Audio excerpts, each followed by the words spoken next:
Hi అండి. ఈరోజు మీకు అత్తమ్మ స్టైలు వంకాయ బజ్జీ అయితే చూపిస్తాను చూడండి. నేను ఇదైతే మా అత్తమ్మ దగ్గర నేర్చుకున్నాను. ముందుగా వంకాయలు కట్ చేసుకొని ఉప్పు నీళ్ళలో వేసుకోవాలండి. తర్వాత కుక్కర్లో వంకాయలు వేసుకున్న తర్వాత టమోటా, పచ్చిమిర్చి, ఆనియన్, మామిడికాయ ముక్కలు అయితే వేసుకోవాలండి. మామిడికాయ వేసుకుంటే చాలా బాగుంటుందండి బజ్జీలో. అందులోకి ఉప్పు, పసుపు, కొంచెం చింతపండు వేసుకొని కొంచెం వాటర్ వేసుకొని మూత పెట్టేసుకోవాలండి. తర్వాత గ్యాస్ మీద పెట్టుకుంటే 3 విజిల్స్ రానివ్వాలండి. వచ్చిన తర్వాత మూత తీసి చూస్తే మెత్తగా ఉడికిపోయి ఉంటుంది.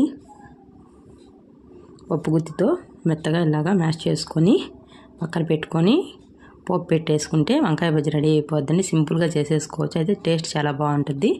చూసారు కదా, పోపుకి అయితే అన్నీ వేసుకున్నాను నేను. అంతే అండి. ముందుగా ఎనిపి పెట్టుకున్నటువంటి బజ్జీ అందులో వేసేస్తే వంకాయ బజ్జీ రెడీ అండి. చాలా టేస్ట్గా వచ్చింది.